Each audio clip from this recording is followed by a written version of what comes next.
Boa tarde, galera do nono ano. E aí, como foi o final de semana? Foi bom? Foi tranquilo? Aproveitaram? Descansaram? Curtiram mais a família, os amigos? Beleza. Então, já que descansaram bastante aí, estão com a mente aí bem fresquinha no ponto para início introduzir conhecimento. Então, vamos lá começar, né? Hoje, 10 de agosto de 2020, nós teremos aula de português. E na aula de português, o objeto de conhecimento, ou seja, o conteúdo é o predicado verbo nominal. Nós iremos fazer aqui a introdução ao assunto, ok? O objetivo dessa aula é construir conceitos básicos de predicado verbo nominal. Nós já estudamos o predicado verbal, aliás, o predicado nominal, que é aquele que há o sujeito, um verbo de ligação, e um predicativo do sujeito, ou seja, uma característica do sujeito. Um exemplo bem prático é eu estou feliz. Quem é que está feliz? Eu.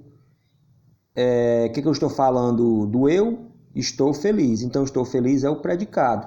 Mas observe que nesse predicado, depois do verbo estar, tem uma característica, né? E quando eu digo que eu estou feliz, não é ação, e sim um modo de ser meu, não é verdade? Então, nesse caso, como não tem ação, ou seja, não tem verbo nocional, tem apenas o verbo de ligação, que é o verbo estar. E feliz a característica do sujeito. Então, nesse caso, seria um predicado nominal, porque tem o sujeito, o verbo de ligação e a característica do sujeito, né, que está ligada por meio de um verbo de ligação, cujo o nome a gente chama de predicativo do sujeito, tá bom? Então, agora nós vamos aqui para o predicado nominal. Primeiramente, o que você vai fazer? Você vai ler o texto para começar lá nas páginas 132 e 133, certo?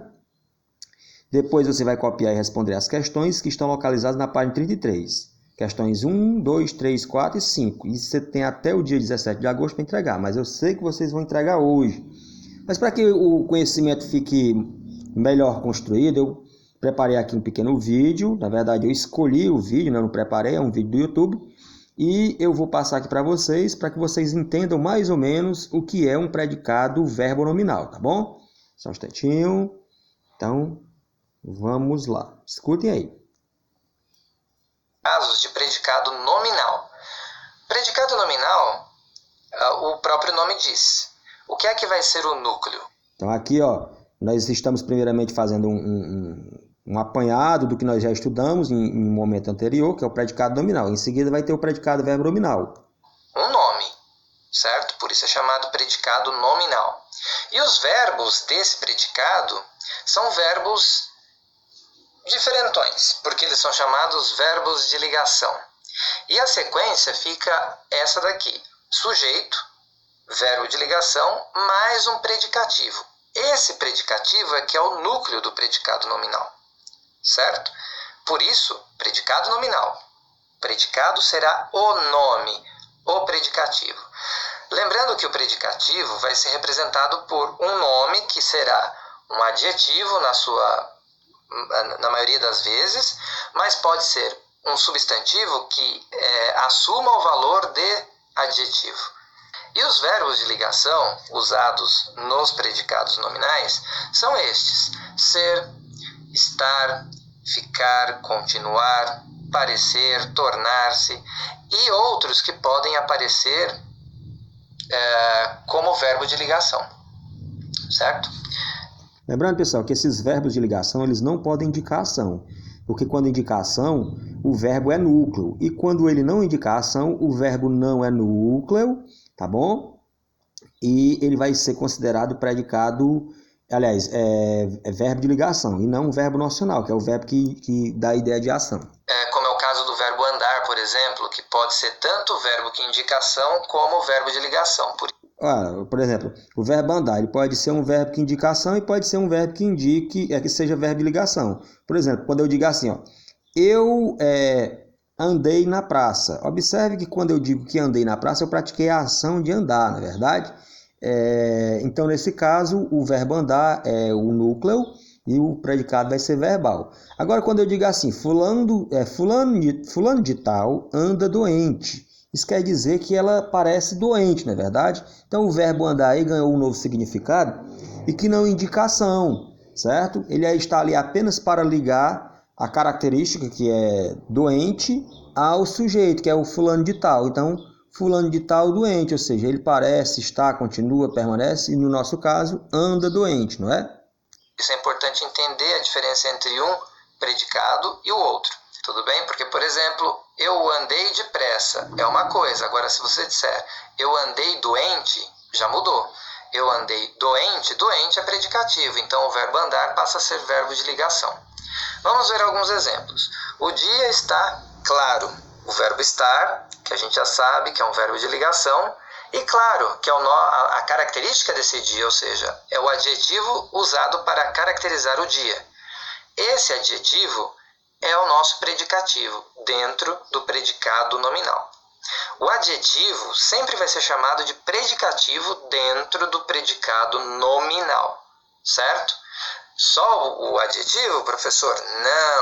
Não só o adjetivo. Pode ser um substantivo que esteja sendo usado com valor de adjetivo. Então, esse substantivo com valor de adjetivo também será chamado de predicativo. Por exemplo, quando eu falo eu sou professor, professor tem função de adjetivo aí, de predicativo, certo? Mas, na verdade, professor nada mais é do que um substantivo que assumiu o valor de adjetivo, ou seja, passou a ter função de predicativo. Tudo bem? Outro exemplo. Você ficou contente. Novamente, o verbo ficar, que a gente viu lá atrás, é um verbo de ligação. E contente, o nosso adjetivo, que está fazendo referência ao nosso sujeito você.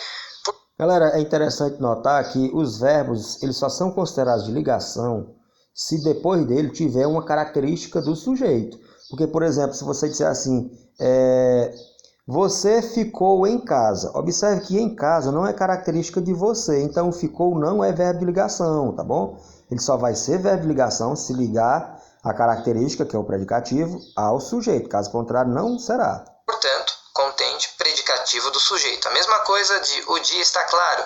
Claro faz referência ao sujeito, o dia. O dia é o sujeito da oração, certo? Portanto, claro é um predicativo do sujeito. Mas aí eu estou vendo você já levantando a sua mãozinha e falando, mas professor, e o predicado verbo nominal, como é que funciona esse negócio? Pois bem, super fácil. Por que é que a gente teve que fazer a revisão do predicado verbal e do predicado nominal? Porque o predicado verbo nominal é justamente a junção desses dois. Então vamos ver o exemplo. Ele saiu, certo? Saiu, um verbo. Observe que aí, galera, ele saiu. Ele saiu de casa, por exemplo. De casa não é característica do ele. Então, o que está em jogo aí no predicado é saiu, né? Ou seja, o verbo, a ação de sair. Quando a gente sai, a gente entra em movimento, pratica uma ação, não é verdade? E, nesse caso, se eu disser ele saiu de casa é o predicado e a parte mais importante é saiu, o verbo. Então, o predicado será verbal. Intransitivo, eu não preciso de mais nada depois dele para poder entender o sentido da frase. Um verbo que indica ação, portanto, um predicado verbal, certo? E um outro exemplo, ele está contente. Observe que está não dá ideia de ação, né? Quando ele diz aqui ele está contente, esse está só existe para ligar o contente ao ele, que é o sujeito. Portanto, quando eu digo ele está contente, a palavra mais importante é contente, porque já que não tem ação, vai ser a característica, o contente. Então, nesse caso, o contente, como é uma característica do sujeito, ele, que está ligada por meio de um verbo de ligação, que é o estar, vai ser a palavra mais importante dentro do predicado, ou seja, um predicado nominal, porque contente não é verbo, contente é nome. Que você já sabe, olha o verbo de ligação, verbo estar, mais um predicativo, contente. Esse predicativo se refere ao sujeito, ele está contente.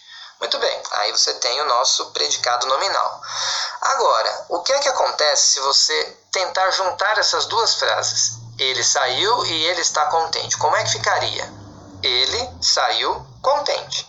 Quando ele diz ele saiu contente, observe que tem a ação de sair e ainda tem a característica contente, característica do sujeito, ou seja, o camarada praticou uma ação e ainda estava com uma característica.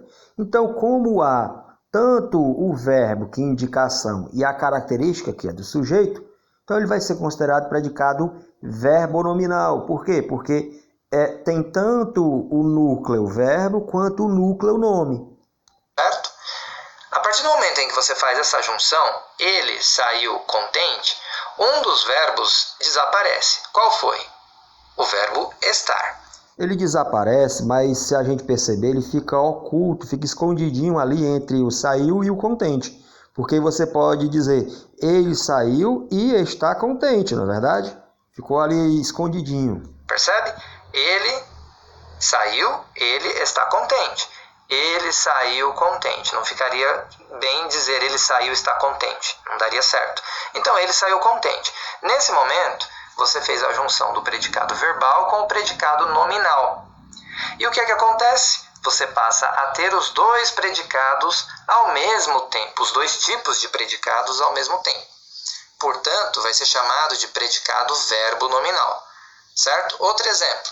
Achei você muito inteligente. Achei você, predicado verbal. Você é muito inteligente.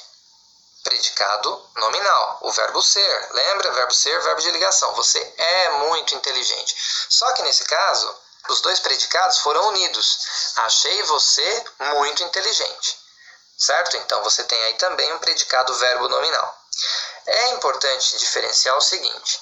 Eu tenho no primeiro caso, ele saiu contente, um predicativo do sujeito. Por quê? Contente? Quem é que está contente? Quem é que saiu contente? Ele. Quem é ele? É o sujeito. Então, predicativo do sujeito. Agora veja embaixo. Quem é inteligente? Você. Mas é você que é o sujeito dessa oração? Não. O sujeito dessa oração é um sujeito oculto. Eu achei você muito inteligente. Quem é que achou você muito inteligente? Eu. Portanto, o sujeito, eu. Você é o objeto direto do verbo achar.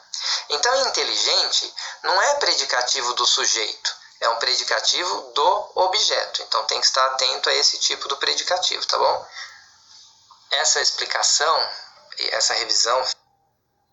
Pronto, galera. Então, eu acredito que a partir daqui já dá para vocês caminharem, né? Então, leiam o texto para começar, que está na página 132 e 133. Façam as questões da página 133, 1, 2, 3, 4 e 5. E depois entreguem a mim. Caso tenham dúvidas, obviamente, eu estou aqui à inteira disposição, tá bom? Aguardando aqui vocês.